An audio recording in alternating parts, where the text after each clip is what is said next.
Last class में हमने semiconductor को डेफिनेशन पढ़ी थी। साथ में ही सेमीकंडक्टर कितने प्रकार के होते हैं एज ए एक्सट्रिंसिक सेमीकंडक्टर, जिसमें एन टाइप और पी टाइप सेमीकंडक्टर थे, उसका भी अध्ययन किया था। आज हम स्टार्ट करने जा रहे हैं कि इन एक्सट्रिंसिक सेमीकंडक्टर में चार्ज डेंसिटी कितनी होती है। इट मीन एन व पी अर्धचालक में आवेश घनत्व कितना होता है, और इस आवेश घनत्व का मान निकालने के लिए हम अपने टॉपिक को स्टार्ट करेंगे इंट्रिंसिक सेमीकंडक्टर नेज अर्धचालक से, जहाँ पर हमने नेज अर्धचालक की डेफिनेशन दी थी। वहाँ डेफिनेशन थी कि ऐसा सेमीकंडक्टर जिसमें इलेक्ट्रॉन व होलों की संख्या या इलेक्ट्रॉन डेंसिटी और होल डेंसिटी इक्वल हो, तो ऐसा सेमीकंडक्टर कहलाता है इंट्रिंसिक सेमीकंडक्टर। वहाँ पर हमने अब यहाँ पर जो है इलेक्ट्रॉन डेंसिटी को तो हम लिख रहे हैं स्मॉल n से, और होल डेंसिटी को लिख रहे हैं p से। डेफिनेशन के अकॉर्डिंग ये दोनों वैल्यू बराबर रहती है, इक्वल रहती है इंट्रिंसिक सेमीकंडक्टर में। तो n is equal to p, और जब दोनों इक्वल हो तो हम इनको किसी तीसरी क्वांटिटी की इक्वल कर देते हैं एन आई। आई यहाँ पर जो है सब स्क्रिप्ट वो शो कर रहा है कि इंट्रिंसिक सेमीकंडक्टर की चार्ज डेंसिटी कितनी है। ये एन इलेक्ट्रॉन को शो कर रहा है, ये पी होल को शो कर रहा है। ये जो एन है ये इलेक्ट्रॉन डेंसिटी नहीं है, ये सिर्फ डेंसिटी है, चार्ज डेंसिटी है इन इंट्रिंसिक सेमीकंडक्टर। और वो कितनी है? इलेक्ट्रॉन डेंसिटी और होल डेंसिटी के इक्वल। यही इक्वेशन हमने यहाँ पर लिखी है। अब ये जो इक्वेशन है इसको हम कहते हैं साम्यावस्था समीकरण, या नेज अर्धचालक में इलेक्ट्रॉन होल युग्म की साम्यावस्था समीकरण। अब ये जो इक्वेशन है n is equal to P is equal to N I, इस इक्वेशन को हम चाहे तो आप p से मल्टीप्लाई कर दें, होल डेंसिटी से मल्टीप्लाई कर दें, या इलेक्ट्रॉन डेंसिटी n से मल्टीप्लाई कर दें। जब मल्टीप्लाई करेंगे, यहाँ पर होल डेंसिटी से मल्टीप्लाई किया है, तो ये इक्वेशन मिलेगी हमें N P is equal to P square is equal to N I into P. इसमें फर्स्ट टर्म और लास्ट टर्म को उठाएंगे हम, N P is equal to N I P. यहाँ N P is equal to right side में जहाँ पर whole density जिससे हमने मल्टीप्लाई किया था पी है, और उस पी की जगह वैल्यू लिखेंगे हम P is equal to N I, कि इंट्रिंसिक सेमीकंडक्टर में चार्ज डेंसिटी कितनी है वो वैल्यू रखेंगे। और वो वैल्यू रखें तो N P is equal to value आती है N I square, equation first. ये इक्वेशन अपने आगे काम में आएगी। ध्यान रखिए कि हमने नेज अर्धचालक में इलेक्ट्रॉन होल युग्म की साम्यावस्था समीकरण से स्टार्ट किया, और साम्यावस्था इक्वेशन को से हमने इक्वेशन फर्स्ट प्राप्त की। ये इक्वेशन फर्स्ट हमारे आगे काम में आने वाली है। उससे आगे बढ़ते हैं तो नेज, या अभी तक बात की हमने इंट्रिंसिक सेमीकंडक्टर की। अब इंट्रिंसिक सेमीकंडक्टर से हम एक्सट्रिंसिक सेमीकंडक्टर की ओर बढ़ते हैं, अपद्रव्य अर्धचालक की ओर बढ़ते हैं। तो अपद्रव्य अर्धचालक की डेफिनेशन क्या थी कि इंट्रिंसिक सेमीकंडक्टर में हम पीरियोडिक टेबल की या तो थर्ड ग्रुप की या फिफ्थ ग्रुप की इम्प्योरिटी मिला दें, तो हमें जो सेमीकंडक्टर मिलेगा वो सेमीकंडक्टर होगा अपद्रव्य अर्धचालक एक्सट्रिंसिक सेमीकंडक्टर। यहाँ पर हम जो ले रहे हैं कि पहले हमने इंट्रिंसिक सेमीकंडक्टर को लिया, और इंट्रिंसिक सेमीकंडक्टर की चार्ज इक्विलिब्रियम इक्वेशन से हमने इक्वेशन फर्स्ट प्राप्त की और उसके बाद अब हम एक्सट्रिंसिक सेमीकंडक्टर की ओर बढ़ रहे हैं। तो यहाँ पर हम यह मान लेते हैं कि इस इंट्रिंसिक सेमीकंडक्टर में हम पीरियोडिक टेबल के थर्ड ग्रुप की और फिफ्थ ग्रुप की दोनों ही इम्प्योरिटी मिला रहे हैं। 1 मिनट के लिए मान लो ऐसे। जब थर्ड ग्रुप की इम्प्योरिटी मिलाएंगे तो हमें क्या मिलेगा? एक तो एक्सेप्टर इम्प्योरिटी मिलेगी या एक्सेप्टर इम्प्योरिटी आयन मिलेंगे जिन पर नेगेटिव चार्ज रहेगा, और साथ में ही हमें एक होल भी प्राप्त होगा। जब हम फिफ्थ ग्रुप की इम्प्योरिटी मिलाएंगे तो हमें पॉजिटिव चार्ज डोनर आयन मिलेंगे जिनको हम ND से लिखा है। तो जब हम नेज अर्धचालक में इम्प्योरिटी मिला देते हैं तो जो हमारी इक्वेशन फर्स्ट थी, जो साम्य अवस्था इक्वेशन थी, कि उस पर कोई प्रभाव नहीं पड़ता है। यहाँ लाइन लिखी है कि सबसे ऊपर कि नेज अर्धचालक में अशुद्धि मिलाने पर इलेक्ट्रॉन होल युग्म की साम्य अवस्था समीकरण पर कोई प्रभाव नहीं पड़ता है। इसका अर्थ क्या हुआ कि टोटल नेगेटिव चार्ज और टोटल पॉजिटिव चार्ज दोनों बराबर रहते हैं। अब साम्य अवस्था समीकरण पर कोई प्रभाव पड़ेगा या नहीं पड़ेगा, इसके लिए हम एक पी टाइप सेमीकंडक्टर ले लेते हैं, या पी टाइप सेमीकंडक्टर न लो तो एन टाइप सेमीकंडक्टर ले लो। और एन टाइप सेमीकंडक्टर की जब अपन यहाँ पर एक क्रिस्टल बनाते हैं तो मैं जर्मेनियम क्रिस्टल लेकर के एन टाइप सेमीकंडक्टर बना रहा हूँ। तो उसको लिखते हैं अपन जैसे जर्मेनियम जर्मेनियम जर्मेनियम, आगे भी इसी अरे में जर्मेनियम पार्टिकल रहेंगे, जर्मेनियम। और एक जर्मेनियम परमाणु को फिफ्थ ग्रुप की इम्प्योरिटी ने जब रिप्लेस कर दिया, तो जैसे मैं यहाँ लिख रहा हूँ आर्सेनिक, जर्मेनियम, और एक लाइन और बना देता हूँ जर्मेनियम एटम की ताकि समझाने में आसानी रहे। यस, अब जो हमने फिफ्थ ग्रुप की इम्प्योरिटी मिलाई है, इम्प्योरिटी मिलाने के पहले की कंडीशन क्या थी कि टोटल इलेक्ट्रॉन डेंसिटी और total hole density is equal. अब जब हमने फिफ्थ ग्रुप की इम्प्योरिटी मिलाई तो फिफ्थ ग्रुप की इम्प्योरिटी या एटम की क्या विशेषता है कि उसके पास 5 संयोजी इलेक्ट्रॉन हैं, और वो 5 संयोजी इलेक्ट्रॉन जैसे एक तो ये बना दिया, दूसरा ये बना दिया, तीसरा ये बना दिया, और चौथा ये बना दिया, और 5वां जैसे यहाँ मैंने बनाया इसको।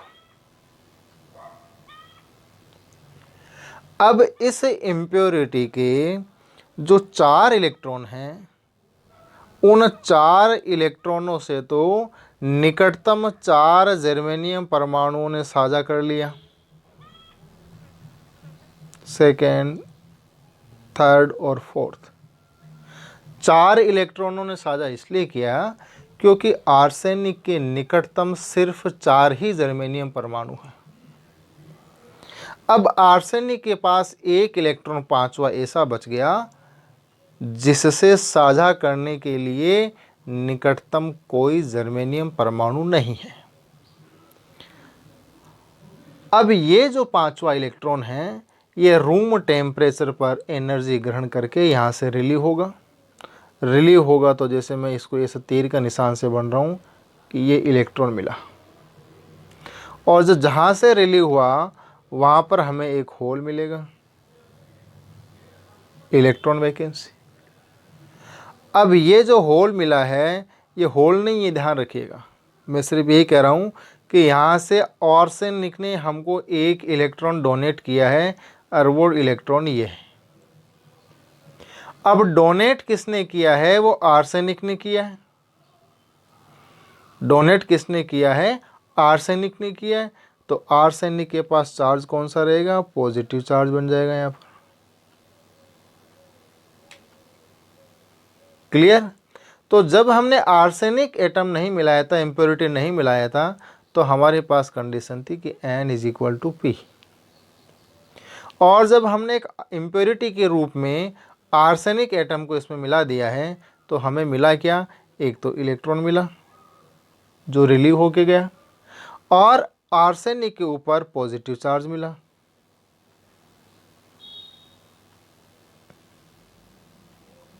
तो जितना नेगेटिव चार्ज हमें मिला उतना ही आर्सेनिक पर पॉजिटिव चार्ज रह गया। इसका मतलब है कि टोटल चार्ज पे कोई इफेक्ट नहीं है, टोटल चार्ज पे कोई इफेक्ट नहीं। इसलिए हम कह सकते हैं कि जब हम इंट्रिंसिक सेमीकंडक्टर में इम्प्योरिटी मिलाएंगे तो साम्य अवस्था समीकरण जो थी चार्ज डेंसिटी की, उस पर कोई इफेक्ट नहीं पड़ेगा। और कोई इफेक्ट नहीं पड़ने का अर्थ है कि टोटल नेगेटिव चार्ज और टोटल पॉजिटिव चार्ज बराबर रहेंगे। अब हम मान लेते हैं कि अर्धचालक में हमने जो इम्प्योरिटीज मिलाई थी वो सभी इम्प्योरिटी एटम आयनित अवस्था में। आयनित अवस्था का मतलब क्या है, जैसे मैंने यहाँ पर एक एग्जांपल आर्सेनिक का देके बताया कि जब हम 5th ग्रुप की इम्प्योरिटी मिलाई और मिलाने के बाद में इलेक्ट्रॉन रिलीव हो गया, तो उस स्थिति में आर्सेनिक पर पॉजिटिव चार्ज है और जो इलेक्ट्रॉन रिलीव हुआ उस पर नेगेटिव चार्ज, तो वो आयनित अवस्था है। ये मानते हुए कि सभी अशुद्धि परमाणु आयनित अवस्था में हैं, और इस स्थिति में जो डोनर एटम थे 5th ग्रुप वाले, उनकी संख्या तो है डी फॉर डोनर से यहाँ पर, और एक्सेप्टर जो एटम थे उनकी संख्या है Na। इस स्थिति में हम अगर साम्य अवस्था इक्वेशन लिखें तो वो साम्य अवस्था इक्वेशन आती है, ये total negative charge is equal to total positive charge. अब टोटल नेगेटिव चार्ज कौन कौन सा रहेगा, एक तो इलेक्ट्रॉन रहेगी, तो इलेक्ट्रॉन को तो हम स्मॉल n से लिखते आए इसमें। दूसरा, इम्प्योरिटी आयन कौन से हैं जिन पर नेगेटिव चार्ज रहेगा, और वो है एक्सेप्टर आयन Na, क्योंकि इनको एक इलेक्ट्रॉन एक्सेप्ट करना पड़ेगा, और जैसे ही आयन इलेक्ट्रॉन एक्सेप्ट करता है उस पर नेगेटिव चार्ज आता है, is equal to total positive charge. और टोटल पॉजिटिव चार्ज में किस किस का चार्ज आएगा, एक तो आएगा होल चार्ज, उसको हमने P से लिखा है, और दूसरा डोनर आयन ऐसे हैं, जैसे यहाँ पर हमने एक आर्सेनिक का एग्जांपल दिया था, इलेक्ट्रॉन रिलीव करता है तो उस पर पॉजिटिव चार्ज रहता है। इसका मतलब है कि डोनर आयन जो है वो पॉजिटिव चार्ज रहेंगे Nd। तो हमें इक्वेशन नंबर 2 मिलती है कि small n plus Na is equal to P plus Nd। अब हमें इस इक्वेशन को सोल्व करना है, और सोल्व करने के लिए हम इक्वेशन फर्स्ट से एक बार तो स्मॉल n की वैल्यू या इलेक्ट्रॉन डेंसिटी की वैल्यू इक्वेशन नंबर 2 में रखेंगे फ्रॉम इक्वेशन फर्स्ट, और सेकेंड टाइम हम होल डेंसिटी की वैल्यू रखेंगे फ्रॉम इक्वेशन फर्स्ट।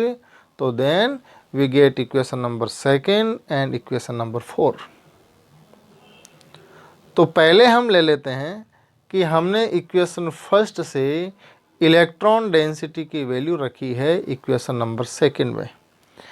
अब इक्वेशन फर्स्ट से n की वैल्यू निकालें तो n की वैल्यू कितनी आएगी, वो आएगी n की वैल्यू यहाँ से इक्वेशन फर्स्ट से, फर्स्ट और लास्ट से, इन दोनों से, तो n इज इक्वल टू आएगा n is equal to Ni square upon P। ये इक्वेशन जो है, ये वैल्यू जो है हम रखेंगे इक्वेशन नंबर 2 में इसमें। तो इक्वेशन नंबर 2 में रखें तो यहाँ से स्टार्ट हुआ Ni square upon P plus acceptor ion is equal to hole density plus donor ion. इस इक्वेशन को आगे सोल्व करते हैं तो हमें इक्वेशन नंबर 3 मिलती है, जो कि एक द्विघात समीकरण है, सेकंड ऑर्डर इक्वेशन है। P square plus P N D minus N A minus N I square is equal to 0। जब हम इस इक्वेशन को सोल्व करेंगे, इक्वेशन नंबर 3 को, तो हमें वैल्यू किसकी प्राप्त होगी? होल डेंसिटी की, पी की। द्विघात समीकरण को जैसे सोल्व करने का फॉर्मूला है, द्विघात समीकरण कौन सी होती है? A X square plus B X plus C, इस फॉर्म में A X square plus B X plus C is equal to 0। यहाँ से एक्स की वैल्यू निकालेंगे तो X is equal to minus B plus minus root B square minus 4ac upon 2a, इस फॉर्मूले से। यहाँ एक्स की जगह क्या है? p है। अब हम इक्वेशन फर्स्ट से p की वैल्यू निकालेंगे और वो p की वैल्यू इक्वेशन नंबर 2 में रखेंगे। तो इक्वेशन नंबर 2 में रखें तो हमें इक्वेशन मिलती है ये वाली। आगे सोल्व करने पर लास्ट में इक्वेशन आएगी N square plus small N bracket N A minus N D या minus N D plus N A minus N I square is equal to 0, equation number 4। 2 equation मिली हमें, ध्यान रखिए। फर्स्ट इक्वेशन जो थी वो थी इंट्रिंसिक सेमीकंडक्टर की इक्विलिब्रियम इक्वेशन। सेकेंड इक्वेशन जो है वो है अपने पास जब हम इम्प्योरिटी आयन मिला देते हैं तो टोटल चार्ज इक्विलिब्रियम पर कोई इफेक्ट नहीं पड़ता, तो equation number second. In equation first और सेकंड को सोल्व करके हमने एक इक्वेशन तो प्राप्त की ओनली फॉर होल डेंसिटी के लिए, और सेकंड इक्वेशन हमने प्राप्त की ओनली फॉर इलेक्ट्रॉन डेंसिटी के लिए, जो कि इक्वेशन नंबर 3 और इक्वेशन नंबर 4। इन इक्वेशन 3 और 4 को सोल्व करके हम होल डेंसिटी की वैल्यू निकालेंगे इक्वेशन 3 से in P type semiconductor and N type semiconductor.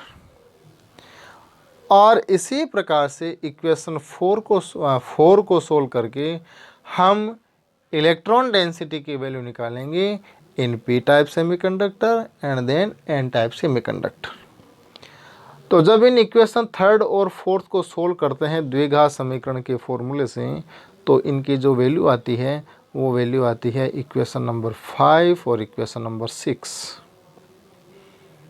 एक तो ये वैल्यू है और दूसरी ये वैल्यू। अब हम क्या करते हैं कि होल डेंसिटी की वैल्यू निकालेंगे इक्वेशन नंबर 5 से, ये इक्वेशन नंबर 5, और इलेक्ट्रॉन डेंसिटी की वैल्यू निकालेंगे इक्वेशन नंबर 6 से अलग अलग कंडीशन लेकर के, कि पहले इंट्रिंसिक सेमीकंडक्टर की बात करते हैं, फिर एन टाइप सेमीकंडक्टर की बात करते हैं, और फिर पी टाइप सेमीकंडक्टर की बात करेंगे। तो सबसे पहले कंडीशन जो है वो हम लेते हैं कि इंट्रिंसिक सेमीकंडक्टर के लिए। और इंट्रिंसिक सेमीकंडक्टर कौन सा था? इंट्रिंसिक सेमीकंडक्टर की जो सेकंड डेफिनेशन अपने देखी कि ऐसा सेमीकंडक्टर जिसमें इम्प्योरिटी आयन 0 हो। सेमीकंडक्टर के अंदर किसी प्रकार की कोई इम्प्योरिटी नहीं मिलाई हुई है, तो उस स्थिति में सेमीकंडक्टर जो है वो इंट्रिंसिक सेमीकंडक्टर कहलाता है। और उस स्थिति में जब इम्प्योरिटी नहीं है, तो इम्प्योरिटी हमने मिलाई कौन सी थी इसमें? एक तो एक्सेप्टर आयन वाली और एक डोनर आयन वाली, एक थर्ड ग्रुप की और फिफ्थ ग्रुप की, तो वो इसमें प्रेजेंट नहीं रहेगी इंट्रिंसिक सेमीकंडक्टर। और जब प्रेजेंट नहीं रहेगी तो एन ए और एन डी की वैल्यू 0 आएगी।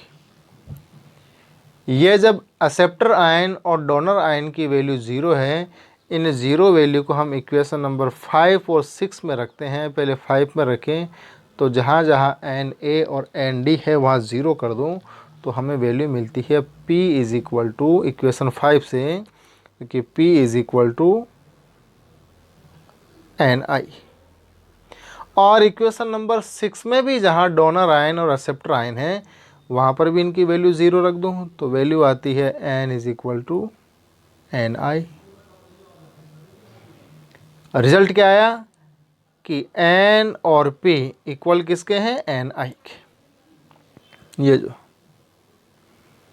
और यही हमारी नेज अर्धचालक की साम्य अवस्था समीकरण थी।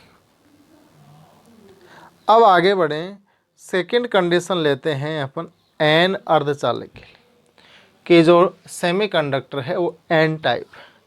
और जब N टाइप सेमीकंडक्टर है तो इसका मतलब ये हुआ कि हमने इंट्रिंसिक सेमीकंडक्टर में आवर्त सारणी की 5th ग्रुप की इम्प्योरिटी मिलाई है। और 5th ग्रुप की इम्प्योरिटी मिलाने पर हमें जो आयन मिलेंगे इम्प्योरिटी आयन वो कौन से होंगे, डोनर आयन। डोनर आयन होने का मतलब है कि इस सेमीकंडक्टर में acceptor ion Na should be 0, value 0 होनी चाहिए क्योंकि हमने 3rd ग्रुप की इम्प्योरिटी तो मिला ही नहीं है, इसलिए एक्सेप्टर आयन उसमें हो नहीं सकते। और जब एक्सेप्टर आयन उसमें नहीं हो सकते तो इक्वेशन नंबर 5 और 6 में Na इज इक्वल टू 0 रख दीजिए। और फिर इक्वेशन नंबर 5 और 6 को सोल्व करें तो इक्वेशन नंबर 5 को सोल्व करने पर हमारे पास इक्वेशन आती है ये वाली। मैथमेटिकल डेरिवेशन छोटा सा सोल्व करें तो ये इक्वेशन आती है। यहाँ ध्यान रखिए कि इक्वेशन नंबर 5 के लेफ्ट साइड में सिर्फ P है और यहाँ पर सोल्व करने पर लेफ्ट साइड में P के साथ में सब स्क्रिप्ट लगा हुआ है N। वो N शो कर रहा है कि सेमीकंडक्टर किस प्रकार का है, N टाइप सेमीकंडक्टर। तो N टाइप सेमीकंडक्टर में ये अपनी होल डेंसिटी है। और जब इक्वेशन 6 को सोल्व करते हैं तो हमें ये इक्वेशन मिलती है। इक्वेशन 6 के लेफ्ट साइड में जो वैल्यू है वो है N और सोल्व करने पर हमने इसके साथ में सब स्क्रिप्ट लगा दिया N। वो यह शो कर रहा है कि इस N टाइप सेमीकंडक्टर में इलेक्ट्रॉन डेंसिटी कौन कितनी है, ये इतनी NN। तो हमें ये दो इक्वेशन मिली N टाइप सेमीकंडक्टर के लिए, एक तो ये वाली और एक दूसरी ये वाली। ऊपर वाली जो इक्वेशन है ये वाली, ये शो कर रही है कि N टाइप सेमीकंडक्टर में होल डेंसिटी कितनी है। और ये लास्ट इक्वेशन शो कर रही है कि N टाइप सेमीकंडक्टर में इलेक्ट्रॉन डेंसिटी कितनी है। अब इन इक्वेशन को आगे हम और सरल करेंगे, सोल्व करेंगे। तो यहाँ कंडीशन ली है कि N टाइप के सेमीकंडक्टर में डोनर आयन की वैल्यू, यहाँ सॉरी कैपिटल Ni लिखा हुआ है, कैपिटल Ni नहीं है, ये स्मॉल ni है, कि N अर्धचालक में डोनर आयन किस प्रकार से रखे जाते हैं कि उनकी वैल्यू, उनकी संख्या स्मॉल ni से बहुत अधिक हो। और जब ये कंडीशन इसमें रखते हैं तो हमारे पास इक्वेशन नंबर ये जो होल डेंसिटी की और इलेक्ट्रॉन डेंसिटी की आई। तो इनको सोल्व करने पर इक्वेशन यहाँ सोल्व किया, फिर आगे बढ़े, आगे बढ़ने पर वैल्यू आई ये। कंडीशन हमने मानी थी कि ND अर्थात इस डिनोमिनेटर की value ND is greater than Ni। और उस स्थिति में ये जो मान है इसकी वैल्यू बहुत ही कम प्राप्त होती है, अल्प प्राप्त होती है, लगभग 0 के आसपास। और इसी प्रकार से जब हम इलेक्ट्रॉन डेंसिटी के लिए सोल्व करते हैं इन N टाइप सेमीकंडक्टर में तो ये वैल्यू आती है। तो जो ब्रैकेट में राशियां दी हैं उन ब्रैकेट की राशियां जो है वो अपने पास है, एक तो ये वाली और एक ये वाली। ये क्या शो कर रही है कि N टाइप सेमीकंडक्टर में होल डेंसिटी तो अल्प रहती है, बहुत कम रहती है, लगभग 0 के आसपास। और इलेक्ट्रॉन डेंसिटी जो है वो रहती है डोनर आयन के लगभग बराबर। तो रिजल्ट क्या आया कि एन टाइप सेमीकंडक्टर में इलेक्ट्रॉन डेंसिटी डोनर आयन के इक्विवेलेंट रहती है, जबकि होल डेंसिटी का मान बहुत कम प्राप्त होता है, लगभग 0 के आसपास। यही हमने लिखा है। स्पष्ट है कि एन अर्धचालक में मुक्त इलेक्ट्रॉन की संख्या दाता आयनों डोनर आयनों की संख्या के लगभग बराबर होती है तथा होल्स की संख्या बहुत कम होती। अब लेते हैं थर्ड कंडीशन, और थर्ड कंडीशन जो ली है वो ली है हमने यहाँ पर पी अर्धचालक के लिए, पी टाइप सेमीकंडक्टर के लिए।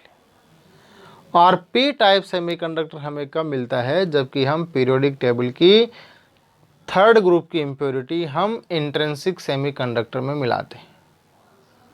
और थर्ड ग्रुप की इम्प्योरिटी मिलाने पर जो इम्प्योरिटी आयन हमें मिलेंगे वो मिलेंगे एक्सेप्टर आयन